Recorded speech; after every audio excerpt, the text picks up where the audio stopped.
সখী ভাবনা কাহারে বলে, সুখী যাতনা কাহারে বলে। তোমরা যে বলো দিবস রজনী, ভালোবাসা ভালোবাসা। সখী ভালোবাসা কারে কয়, সে কি কেবলি যাতনাময়।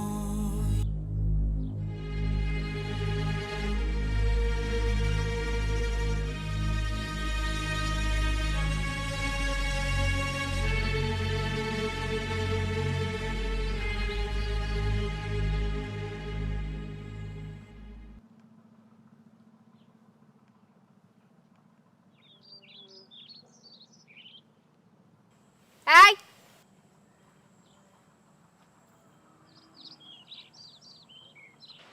এইদিকে এসো।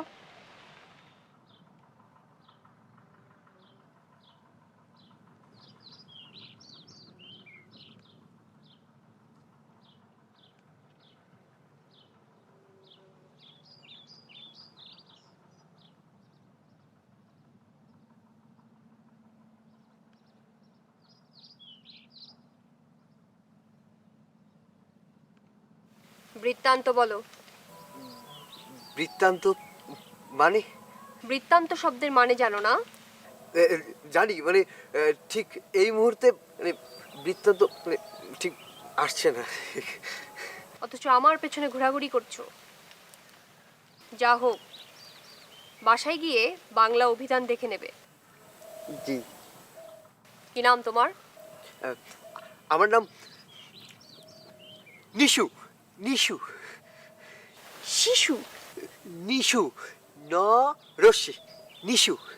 বানান করে বলতে হবে না, ও ব্যাপারে আমার যথেষ্ট জানাশোনা আছে। আর ওটা ন রশ্মি না, ন রস্য ই। ন রশ্মি। মনে থাকবে? জি। এক বাক্যে প্রকাশ করো। আমি যেখানেই যাই, যেখানেই থাকি, সেখানে তুমি। কেন? আমি মানে মানে আসলে এক বাক্যে মনের ভাব প্রকাশ করতে পারছো না? ঠিক। আর এসব আমতা আমতা করা ছিল আমার একদম মোটেও পছন্দ না। তার উপর এসব ঔপনিবেশিক পোশাকে আমার ঘোরতর আপত্তি আছে। এসব কি হচ্ছে? আর একদিন যদি তোমাকে আমার সামনে দেখি, থাক, আরেকদিনের কথা আরেকদিন বলবো। দূর হয়ে যাও আমার সামনে থেকে।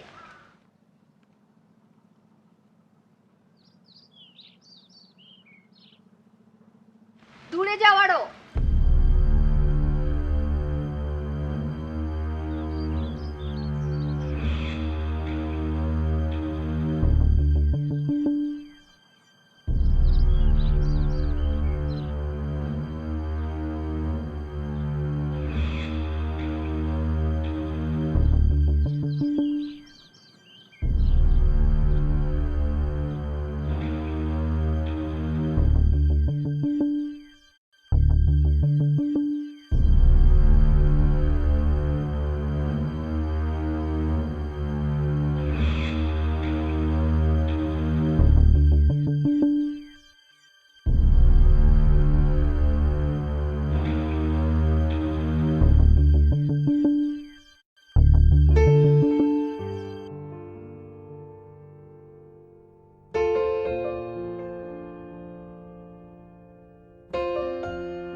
সুপ্রভাত, সুপ্রভাত, সুপ্রভাত। আমাদের মাঝে এমন কোন মানব মানবী কি আছে যে এখনো এসে পৌঁছয়নি? জি ভাইয়া, অপর্ণা আপু। আচ্ছা আচ্ছা। সে কি, অপর্ণা এখনো আসেনি?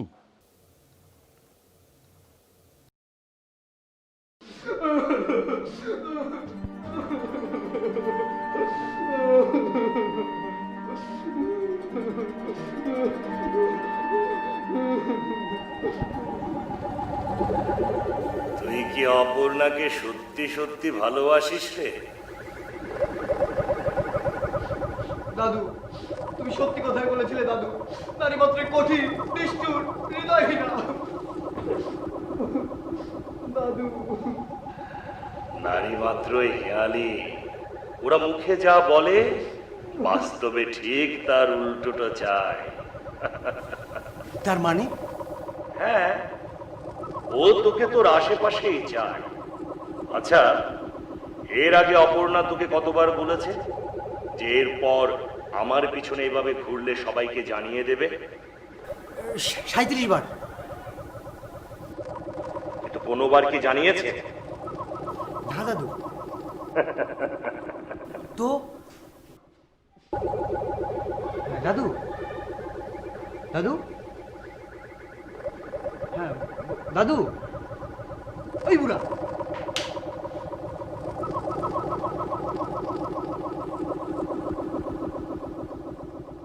অপর্ণার কিছু হলো না তো? ও তো কখনো ভাইয়া, আমি এসে গেছি। তোমার অপেক্ষাতেই ছিলেন। এসো অপর্ণা, এসো, আমাদের এই সাহিত্য সভাকে আলোকিত করো। এসো সবাই আসন গ্রহণ করো। সবাইকে আমার অন্তরের অন্তঃস্থল থেকে জানাচ্ছি শুভেচ্ছা, স্বাগতম। আজ 15ই আশ্বিন 1420। আজ এই রুদ্রকজ্জ্বল বৈকালে আমরা আবার মিলিত হয়েছি সাহিত্যের রসাস্বাদন হেতু। আমরা মনে প্রাণে বিশ্বাস করি সাহিত্যের নিগূঢ় তথ্য আমরা আমাদের হৃদয়ে আত্মকক্ষে স্থাপিত করবই। কি হে, আমরা কি পারবো না সখা সখী বৃন্দ? অবশ্যই পারবো ভাইয়া, অবশ্যই পারবো। পারবো ভাইয়া। পারবো, অবশ্যই পারবো। জি পারবো ভাইয়া, অবশ্যই পারবো। নিশ্চয় ভাইয়া। সাধু সাধু সাধু।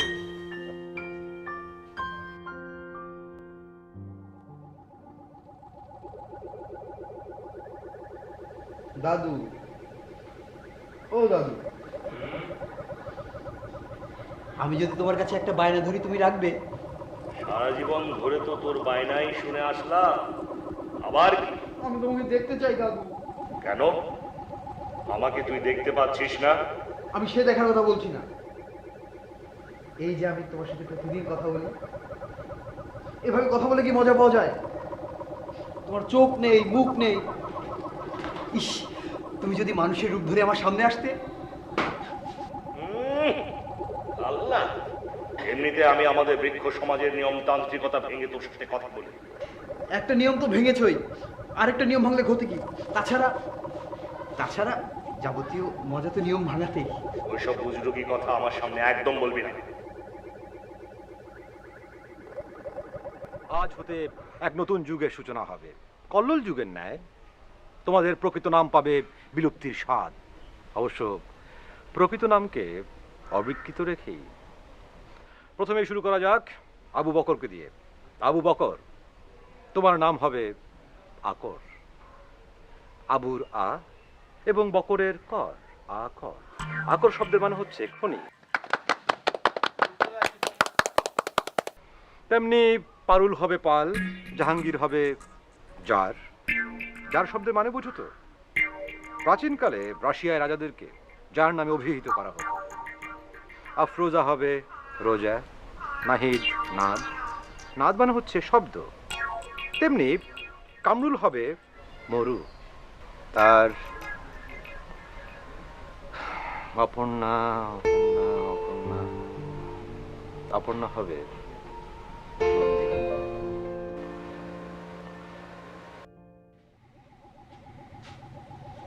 কিন্তু ও তো আমাকে শিশু বলেছে দাদু।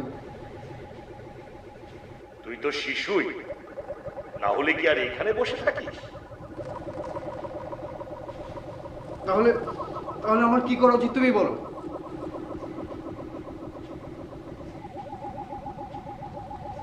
অপর্ণার পাশে থাকা উচিত, যেন ডানে তাকালেও তোকে দেখতে পাই, বামে তাকালেও তোকে। ঠিক আছে দাদু, তাহলে কি আমি? হ্যাঁ, তুই ওই সাহিত্য সভাতেই যোগ দে। কবে থেকে দাদু? এই মুহূর্ত থেকে? হ্যাঁ দাদু, আমি এখন যাচ্ছি। তথাস্তু।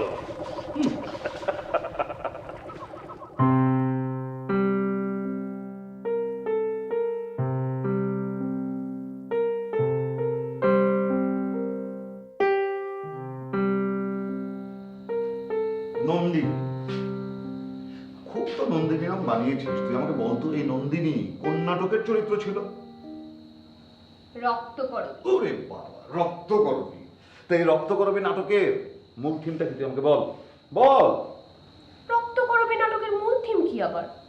এটা একটা নাটক। কবিগুরু তার নিজ হাতে রচনা করেছিলেন জোড়াসাঁকোর ঠাকুর বাড়িতে বসে। আর তিনি যেই টেবিলে বসে রচনা করেছিলেন সেটা ছিল ওক কাঠের কাল। তুই থামতো। একটা কথা তুই মনে রাখবি, সাহিত্য ফেনা পছন্দ করে ঠিকই, আর ওই ফেনার মধ্যে অবশ্যই এক ধরনের শৈল্পিকতা থাকবে, নান্দনিকতা থাকবে এবং অবশ্যই যৌক্তিকতা থাকবে। আর কোনো কিছু না বুঝে শুধু হালকা ধারণার উপরে, ঝাপসা ধারণার উপরে ফেনা তৈরি করে তারাই যারা কিচ্ছু জানে না, কিচ্ছু বোঝে না। আচ্ছা ঠিক আছে, মানলাম আমি কিচ্ছু জানি না, কিচ্ছু বুঝি না। কিন্তু শোনো, শামস ভাইয়াকে উদ্দেশ্য করে তুমি এরকম বিরূপ মন্তব্য করতে পারো না মামা। তিনি একজন সাহিত্যিক এবং একজন প্রকৃত সাধক। হ্যাঁ, প্রকৃত সাধক। তুই কয়টা কবির নাম জানিস? কয়টা কবিতা পড়েছিস তুই? কবিতা সাধক।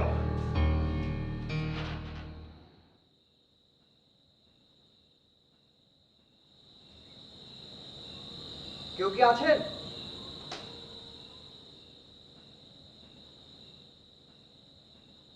কেউ কি আছেন?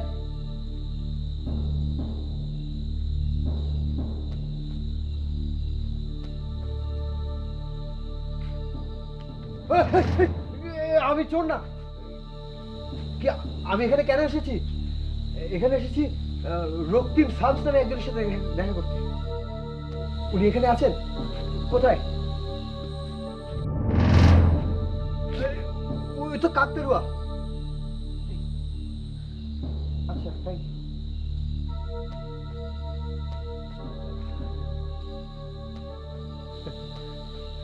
গুরু, কেমন আছেন? আমি ভালো আছি, কিন্তু তুমি কি চাও হে বৎস? আমি এসেছিলাম রক্তিম শামস নামে একজনের সাথে দেখা করতে। একজন দুষ্টুমি করে আপনাকে দেখিয়ে দিয়েছে। আমি তোমার প্রত্যাশিত কাঙ্ক্ষিত রক্তিম শামস। আপনি কিন্তু আপনি এভাবে ঝুলছেন কেন? ওটা কাকতাড়ুয়া, আমি তোমার পশ্চাতে। গুরু, আপনি এখানে? আমি আমি আপনার কাছে এসেছি। কি হেতু আমার কাছে তোমার আগমন হে বৎস? আমি এসেছি সাহিত্য সুধা পান করতে। বুঝতে পেরেছি।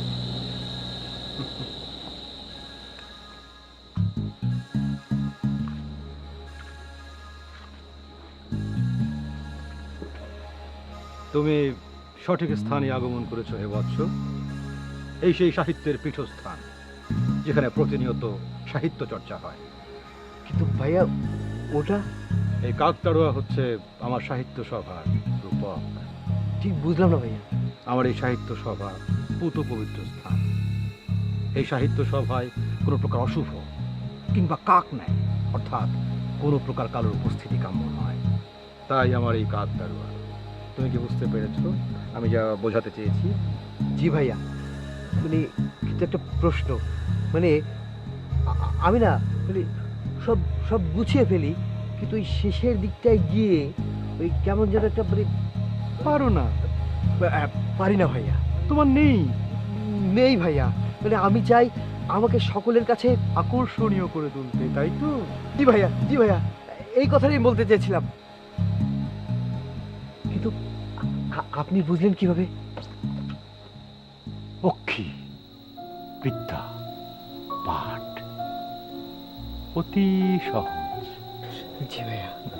আমার সন্নিকটে আমার ছায়াতলে যে আসে, ভূমণ্ডলের সমগ্র মানবকুল তার প্রতি অনুরক্ত হয়ে যায়।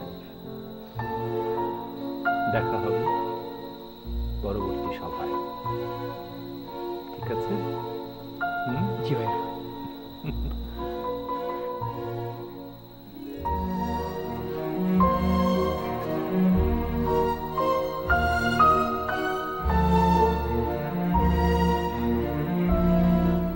মামা, তুমি শামসকে কেন দেখতে পারো না বলো তো? তুই কেন নিশোকে দেখতে পারিস না? আমি তো তবু তোর ওই শামস ভাইয়ার সম্পর্কে কিছু জানি, কিন্তু তুই কি জানিস নিশো সম্পর্কে? কিচ্ছু জানিস না। যতটুকু দেখেছি ততটুকুতেই বুঝতে পেরেছি ও একটা অকাল কুষ্মাণ্ড। অবনা, যাকে তুই ভালোবাসতে পারছিস না তাকে ঘৃণা করবার কোনো অধিকার তোর নেই, কোনো অধিকার নেই। মামা, ইয়েস।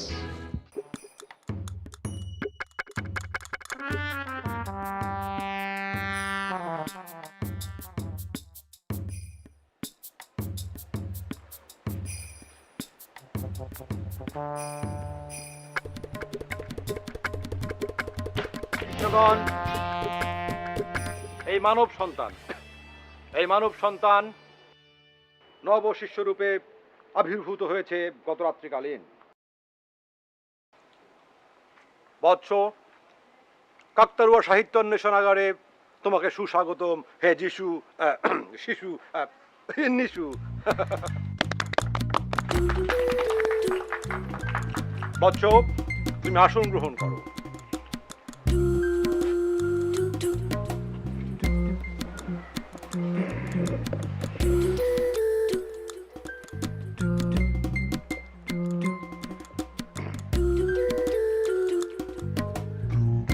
টেকনাথ বধ কাব্য হৃদয়ঙ্গম করিবার পূর্বে কিছুকাল ধ্যানমগ্নতায় অতিক্রম করা জরুরি।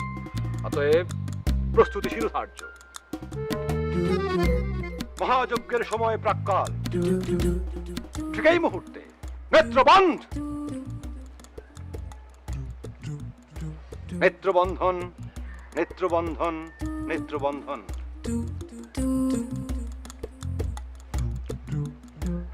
কল্পনা করো তরু পল্লবের সাথে তোমাদের সম্মিলন, উড্ডয়নী ডানার পাখির ন্যায় হালকা মনোভাবে চলন্ত, উড়ন্ত, ভাসমান্ত।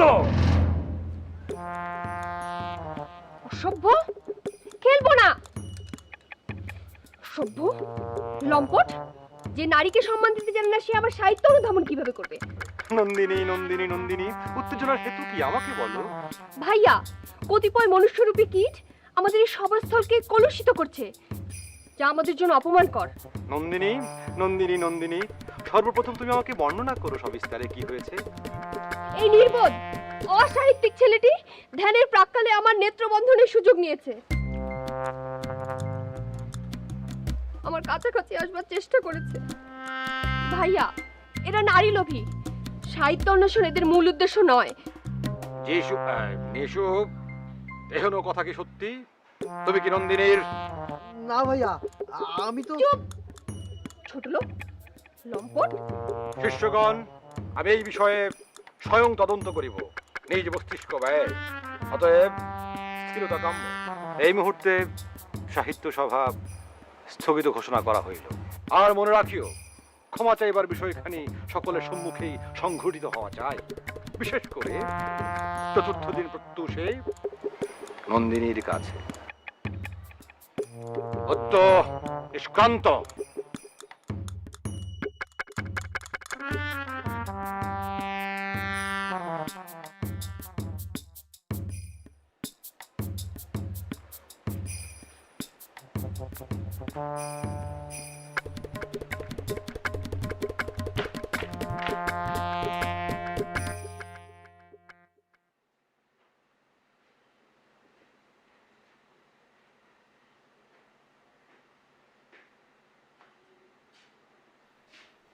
কে কে কে আপনি?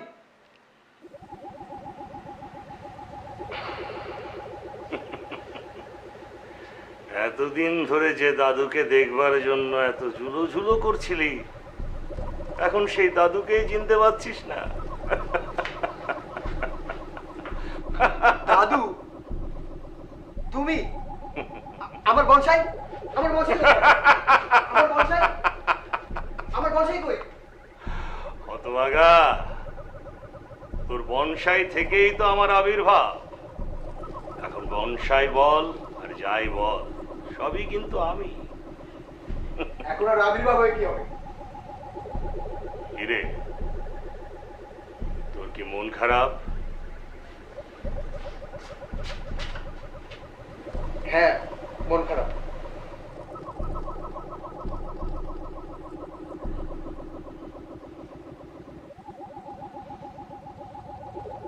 এভাবে মন খারাপ করে থাকলে তোর মনে যার বাস সেও কিন্তু কষ্ট পাবে। তার মানে আমি কষ্ট পেলে অপর্ণা কষ্ট পাবে? আলবাত, কারণ তোর মনে তো অপর্ণারই বাস। কিন্তু এখন আমার কি করণীয় দাদু? তোর এখন সামনে প্রতি পদে পদে বাধা, তোকে খুব সাবধানে পা ফেলতে হবে রে। বলো কি দাদু?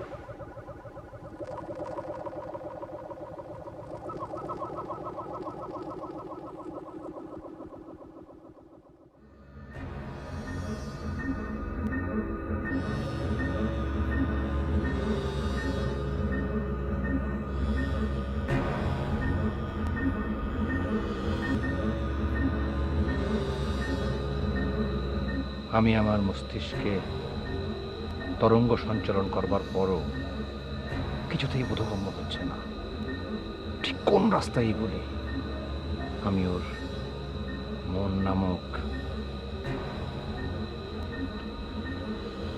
বায়বীয় বস্তুটির নিগূঢ় সাক্ষাৎ পাব।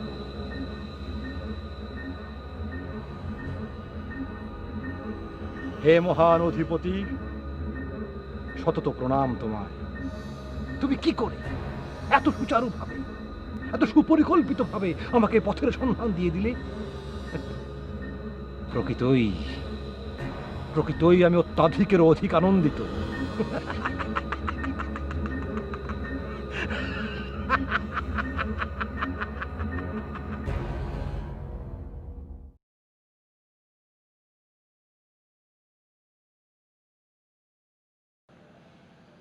আমি মোটেও আনন্দিত হতে পারলাম না অপর্ণা। ব্যাপারটা তুই একদম ঠিক করিসনি। আচ্ছা ছোট মামা, তুমি কেন এমন করে বলছো বলো তো? আমি যে এর চেয়েও কঠিনতর বাক্যবাণে ওকে জর্জরিত করিনি, সেটাই তো ওর আজন্মের ভাগ্য। আচ্ছা, তুই এটা কেন বুঝতে পারছিস না? এই ছেলেটা শুধুমাত্র তোকে দেখবার জন্য ওই সাহিত্য সভায় গিয়ে যোগ দিয়েছে। তোকে দেখবার জন্য দিনের পর দিন তোর পেছন পেছন ঘুরছে, আর তুইও তো ওকে কম অপমান করিসনি। কই, ছেলেটা তো তোকে ছেড়ে চলে যায়নি। মামা, ও আমার এখনো মানসিক মাপের হয়ে উঠতে পারেনি। ও ও তো তোর টেস্ট বুঝবার জন্যই এই সাহিত্যের দিকে ঝুঁকেছে। এটা কেন তুই দেখছিস না? আর তোর শামস তোর জন্য আলাদাভাবে কি করেছে? ও তো সবার সামনে সমানভাবে নিজেকে মেলে ধরেছে। আর ওদিকে নিশুর কথাটা একবার দেখ। মামা, নিশু যে আমাকে পাবার আকাঙ্ক্ষায় মত্ত, সেটারই বা কি প্রমাণ বলো? বেশ কিছুদিন আমার পেছনে ঘুরলেই কিংবা আমার মানসিক সমকক্ষ হওয়ার জন্য সাহিত্য চর্চায় যোগ দিলেই কি প্রমাণিত হয় সে আমাকে ভালোবাসে? আচ্ছা ঠিক আছে, আমি আমার সাইকোলজিক্যাল টার্ম ব্যবহার করে ব্যাপারটা দেখব। সেটা কিভাবে? ওর সাথে আমি দেখা করব, ওর চোখে চোখ রেখে কথা বলবো।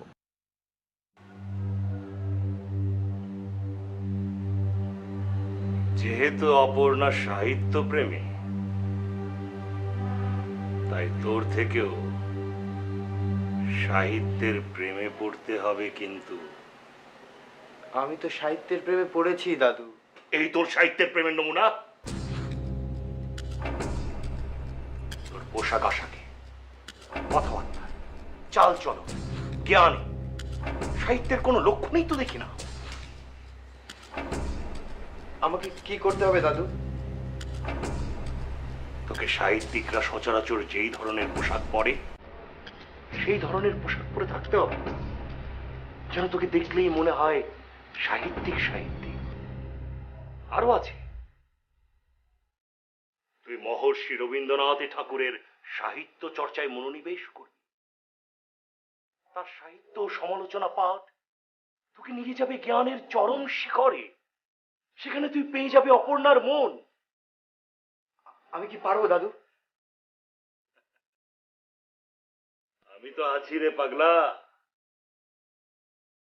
তবে হ্যাঁ, শেষ কথা হচ্ছে, এখন থেকে তুই কিন্তু অপর্ণাকে একদম পাত্তা দিবি না। প্রয়োজন ছাড়া তার সাথে কিন্তু কথাও বলবি না, এমনকি তাকাবিও না পর্যন্ত তার দিকে। দাদু, কি বলছো তুমি? তুমি তো আমার বুকে পাথর বাঁধতে বলছো। কারণ আছে রে, কারণ আছে। কারণ অপর্ণা যেই ধরনের মেয়ে, তার সামনে তোকে তোর প্রখর ব্যক্তিত্ব প্রকাশ করতে হবে চরম ভাবে। আর সেই জন্যই এই ঔষধ, বুঝেছিস?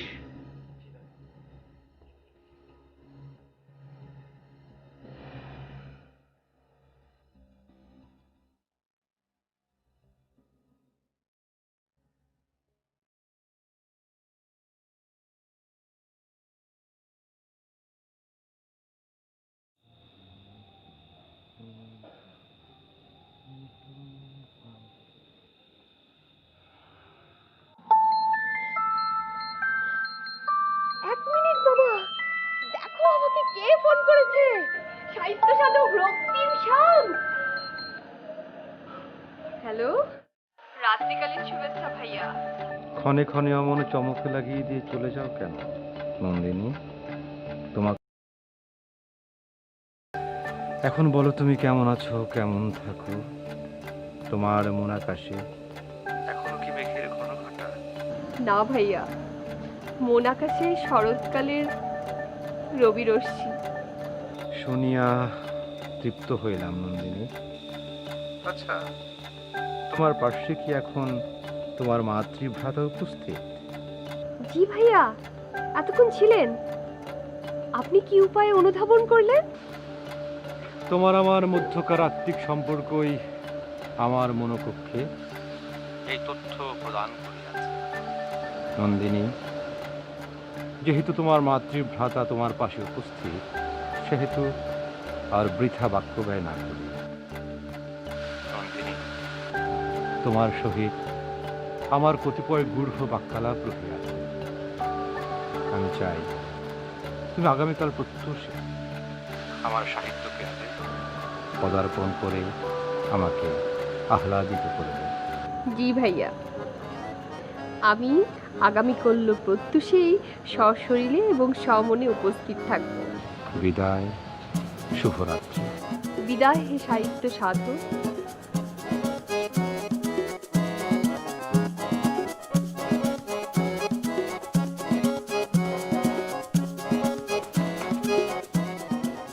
আপনি এখানে? আপনার এখনো পরিবর্তনের কারণ? আমি কারোর সাথে ব্যক্তিগত বিষয় নিয়ে কথা বলা একদম পছন্দ করি না। নন্দিনী, তুমি এই প্রত্যুষে?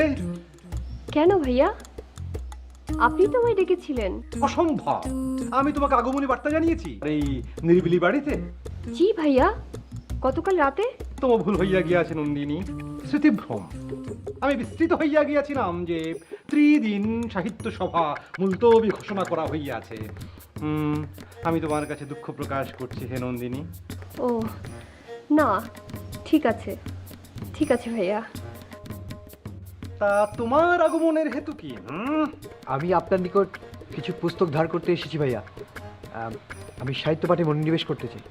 তো এই সময়টাকেই কেন নির্ধারণ করতে হলো তোমার? নন্দিনী, ঠিক আছে, আবার দেখা হবে সঠিক কোনো সময়ে।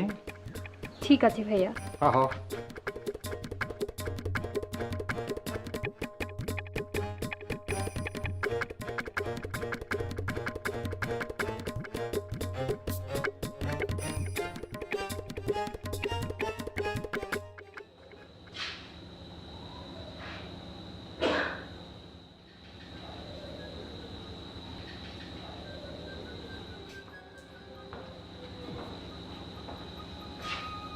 কিরে,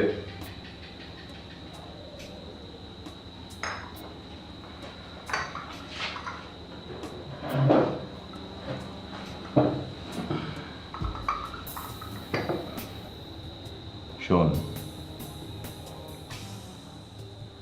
তোর মা মারা যাবার আগে তোর দায়িত্ব আমাকে দিয়ে গিয়েছিল। আর তোর বাবা কুয়েত থেকে 2 বছরে একবার দেশে আসে। তাহলে আমার কত দায়িত্ব তুই বুঝতে পারছিস?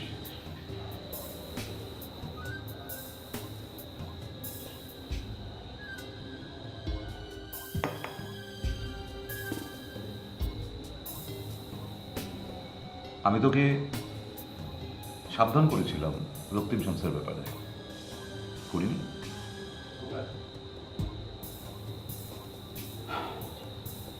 আজকে যদি নিশো সময় মতো ওখানে না যেত তাহলে কত কিছু হয়ে যেতে পারতো, তুই জানিস।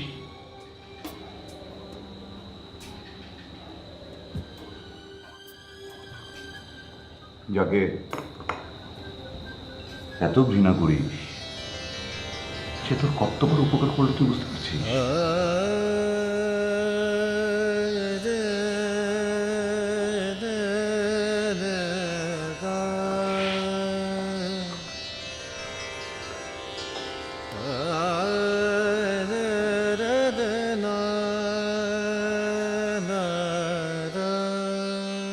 হে নিরুপমা, চপলতা আজ যদি কিছু ঘটে করিও ক্ষমা। বাবা, এলো আষাঢ়ের প্রথম দিবস, বনরাজি আজি ব্যাকুল দিবস, বকুল বীথিকা মুকুলে মত্ত কানন পর।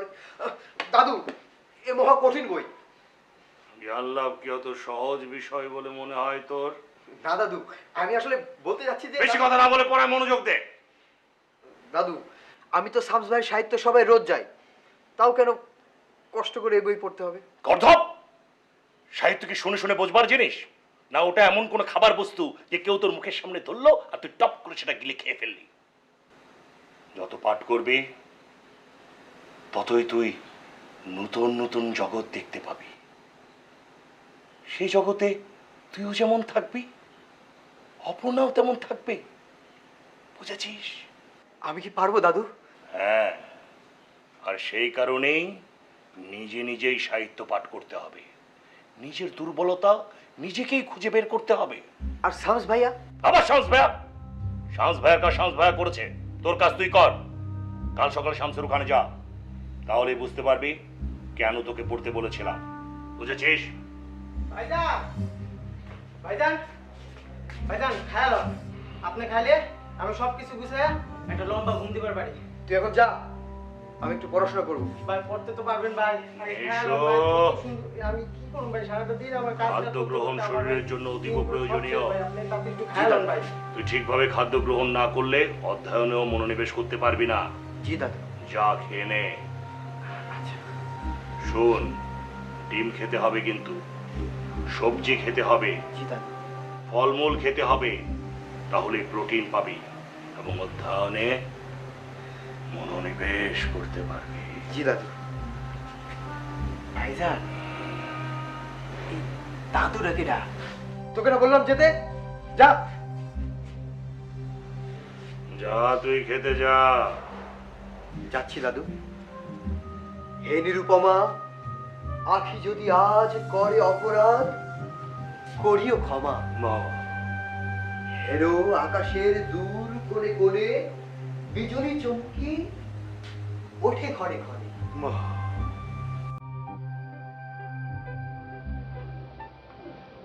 শুভ অপরাহ্ন।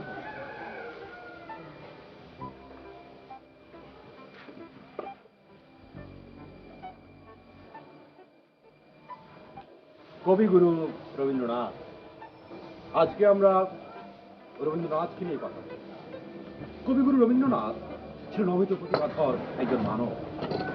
তিনি তার সমস্ত সৃষ্টিকর্ম, মানে তার জীবনের অভিজ্ঞতা লিপিবদ্ধ করে গেছেন। তার গল্প, কবিতা, গান, নাটক, উপন্যাস সর্বত্র। পৃথিবীর তাবৎ বিখ্যাত লেখকরাই তাই করেছেন। সোনার তরীতে রবীন্দ্রনাথ কি লিখতে চেয়েছেন, মানে কি লিখেছেন?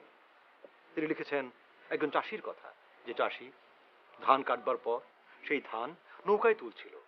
নৌকায় ধান তুলতে তুলতে সে একসময় লক্ষ্য করলো নৌকায় ধানে ভরে গেছে, কিন্তু তার উঠবার কোনো জায়গা নেই। এখন সে কি করবে? এদিকে ঝড় চলে এসছে, ঝড়। সে নৌকায় উঠতে না পারলে তার মৃত্যু অনিবার্য। সে কি নৌকায় উঠবে, ধানগুলোকে নামিয়ে দিবে, নাকি থেকে যাবে? এই দৃশ্যটি রবীন্দ্রনাথ বাতায়নে বসে দেখলেন এবং লিখলেন কবিতা সোনার তরী। এমনকি তার অমর সঙ্গীত। ভাইয়া, বুঝতে পারোনি তো? আবার বলবো? না ভাইয়া, মানে আমি একটু অন্যরকম জানতাম ভাইয়া। অন্যরকম কি জানতে? মানে কবিতার মূল ভাবটা তো আমি জানি। মানে অনেকেই সোনারতরীর মূল ভাবটা বুঝতে পারে না। তুমি মনোযোগ প্রদান করো, তাহলেই তুমি ভাইয়া আমি যতদূর জানি এটা একটা রূপক কবিতা। তাই তো, রূপকই তো। আর নৌকা মানে মূলত মহাকালকে বোঝানো হয়েছে। মানে তুমি কি বলতে চাও? ভাইয়া, সোনার তরী কাব্যগ্রন্থটি মূলত কবির এক কঠিন বোধ থেকে সৃষ্টি। কবি খেয়াল করে দেখলেন যে তিনি তো এই পৃথিবীতে থাকবেন না, মহাকাল থেকে গ্রাস করবে ঠিকই, কিন্তু তিনি একের পর এক সৃষ্টি করে চলেছেন। কবি বিস্ময়ের সাথে লক্ষ্য করলেন যে তার সৃষ্টি থেকে যাবে ঠিকই, কিন্তু তিনি থাকবেন না, মহাকাল থেকে গ্রাস করবে ঠিকই। মহাকালের কাছে সৃষ্টির মূল্য আছে, কিন্তু স্রষ্টার মূল্য নেই। এই প্রবল আক্ষেপ এবং ধ্রুব সত্যকে তিনি ব্যক্ত করেছেন এই কবিতায়। এখানে মহাকাল বলতে নৌকাটিকে বোঝানো হয়েছে এবং চাষিটি তিনি নিজে।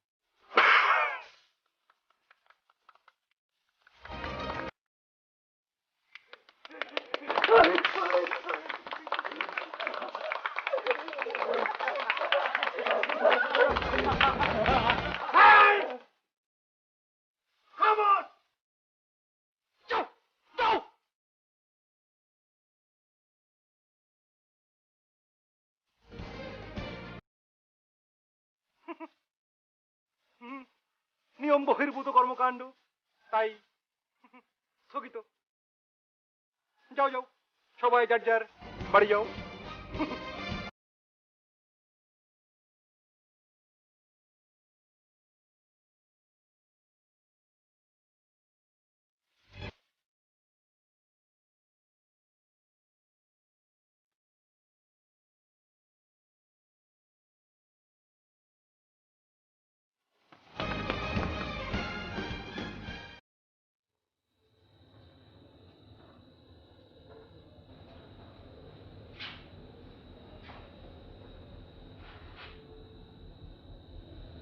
আজই আমি নিশুর সাথে দেখা করেছি।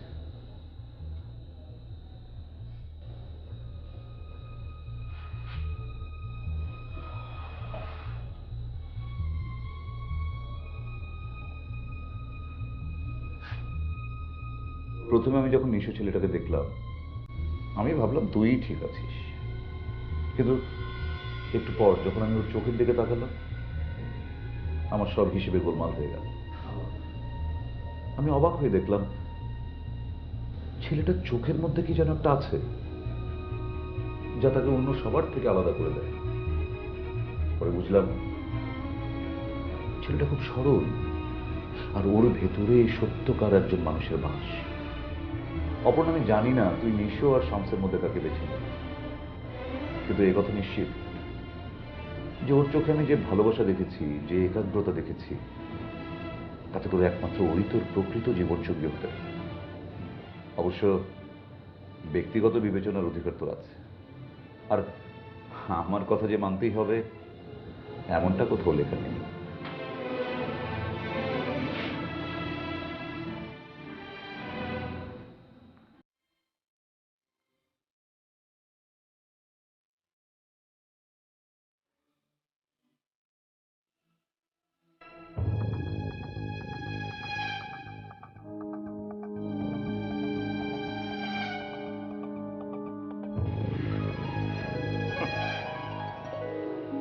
গল্পের গুরু কাছে চড়ছে না রে,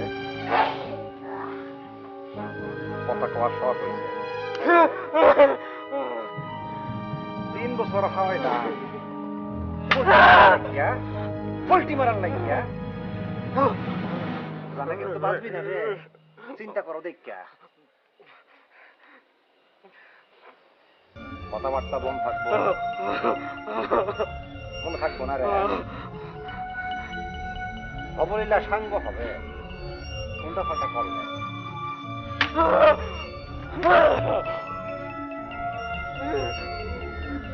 মনে থাকবো না রে, মনে থাকবো না রে।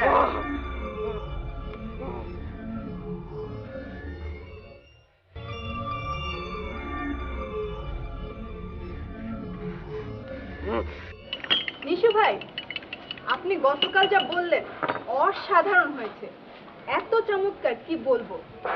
আচ্ছা নিশু ভাই, আপনি এত সুন্দর করে বললেন কিভাবে? আপনি তো এর আগে কোনো সাহিত্য সভার সদস্যও ছিলেন না, তাই না? আরে হ্যাঁ নিশু ভাই, আমি তো যাকে বলে ওই মানে একেবারে পুরো তাক লাগানো অবস্থায় ছিলাম।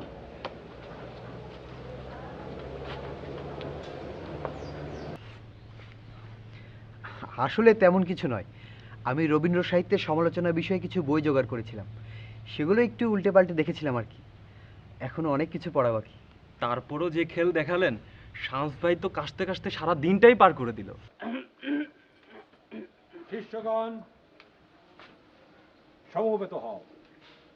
আমাদের আজকের আলোচ্য বিষয় দান্দিকতা। দান্দিকতা আসলে রাখেন আপনার আলোচনা, আলোচনা বহুত করতেন, আর আলোচনা করতে দিব না। ভাই চাপ, একদম চাপ। আপনি তো আমার কামার। আপনারা কি, আপনারা যে এত বোকা এটা তো আগে জানতাম না। কি রে মন্টু, তুই কথা বলতে পারিস? ও কথা আমি কইতে পারতাম, কিন্তু একদিন কই নাই। আজকে কোন লাগবই। একদম চুপ, একদম একদম চুপ। বেরব চুপ। কেন কেন আমার কি আবার ওই কাকতরের মতো ঝুলাই মারবেন? মারেন। এই কি হয়েছে খুলে বলো তো। এই এই এই হারামজাদা, তোকে অর্ধচন্দ্র দিয়ে এখান থেকে বের করে দেবো। শামস ভাই আপনি থামেন তো। মন্টু তুমি বলো। এর আসল নাম হইল শামসু। শামসু নাম পাল্টায় ভং ধরছে। কি বলছিস মন্টু, এসব তুই কি বলছিস? বাবা ঠিক কথা কইতেছি। আর এই যে হে আপনাকে কইছে না যে এমএ পাস করছে, এটাও মিছা কথা। এ তো ডিগ্রিও পাস করে নাই, 3 বার পরীক্ষা দিছিল, ফেল করছে। তাহলে উনি এত সাহিত্য চর্চা কিভাবে করলো? আরে আবা, এই খেলটাই তো আপনারা ধরতে পারেন নাই কোনোদিন, যেটা নিশু ভাই এসে ধরে ফেলাইছে। উনি প্রত্যেক রাইতে এই বই থেকে একটু আর ওই বই থেকে আরেকটু নিয়া ভাষা ভাষা জায়গা থেকে আপনার করে বুঝাইতো। আর আপনারা বুঝতে বইয়া থাকেন। কোনোদিন বইয়ের সাথে মিলাই দেখছেন এই হাসা কইতেছে না মিছা কইতেছে? আমি লেখাপড়া করি নাই, কিন্তু এইটুকু বুঝি যে নিজে পড়াশোনা না কইরা অন্যের পড়াশোনার উপর ভর করে পাস করবার চায়, এই জীবনে পাস করবার পারে না। নিজের পড়া, নিজের শেখা নিজের কাছে।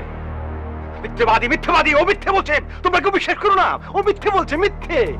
ও মিথ্যা কইতেছি না, আজকে সত্য প্রমাণ কইরাই ছাড়ু। কিন্তু উনি এসব করবেন কেন? হ্যাঁ, আরে ভাই এইটা বুঝলেন না, পলিটিক্স পলিটিক্স পলিটিক্স? বাবা আজকে সব কইয়াই ছাড়ু। মুখ যখন একবার খুলছি শেষ না কইরা ছাড়ুম না। এই যে শামসু হে ইলেকশন করবার চাই, এর লেগে হ্যাঁ গোপনে রাজনীতিও করে, কিন্তু হ্যাঁ তো এই এলাকার ছেলে না, ভোট পাইবো না, এটা আগে বুঝতে ফেলাইছিল। এর লেগা হে আর এক বন্ধু মিল্লা নতুন একটা ফন্দি আসছিল। ফন্দিটা কি শুনবেন? আপনাকে মতো উঠতি পোলাপান গুলোরে হে দলে বিরাইবো, যাতে আপনার ইলেকশনের সময় হেরে ভোট দেন। আর এই কামের লেগা 3 বছর ধইরা হে আপনার ঘরে ঘাস খাওয়া যাইতেছে, আপনারা মজা করে খাইতেছেন। শিষ্যগণ, এই বুলবক সম্ভক্তের বানোয়াট এবং বুদ্ধির কথাবার্তায় কর্ণপাত না করার জন্য আমি তোমাদেরকে আদেশ করছি। আরে রাখো মিয়া তোমার আদেশ। ওই ধরো রে। আমার রবীন্দ্রনাথ বানাবি না? আউ আউ আউ আউ আউ এই, কি করছো? থামো থামো। উনি তোমার চেয়ে বয়সে বড়, কুকুরের কাজ কুকুর করেছে, কামড় দিয়েছে পায়, তাই বলে তুমি। আমার মনে হয় ওকে সবার বর্জন করা উচিত। হ্যাঁ, নিশুর কথাই ঠিক। আমরা সবাই আজ থেকে এই বুড়বাকটাকে বয়কট করলাম। হ্যাঁ, বয়কট করলাম। আমরা আর কেউ এর কাছে আর আসবো না। না, চল চল চল।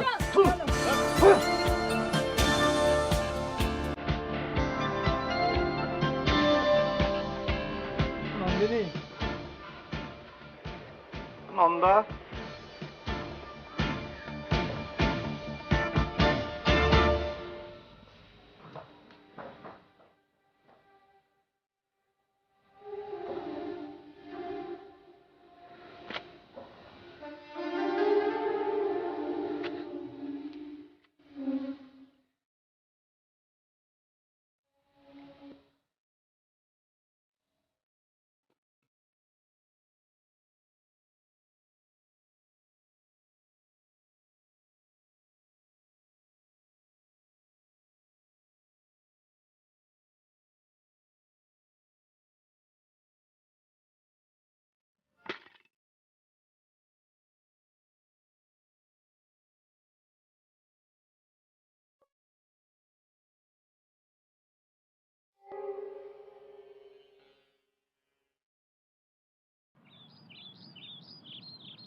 রঞ্জন, যেও না।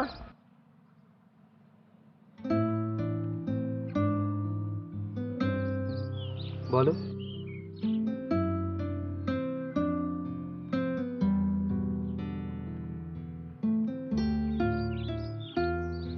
কি দেখছো আমার চোখে নন্দিনী?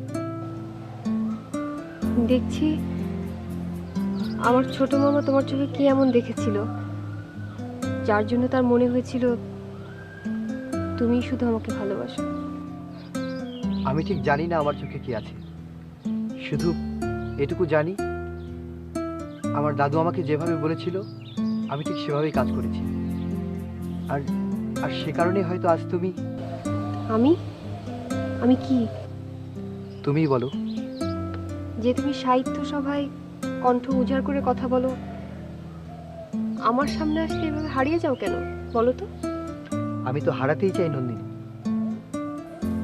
হয়তো সে কারণে হারিয়ে যাই। তুমি একা কেন হারাবে? আমি কি তোমার হারিয়ে যাওয়ার সঙ্গী হতে পারি না? নন্দিনী, তোমার হাতটা একটু দেবে?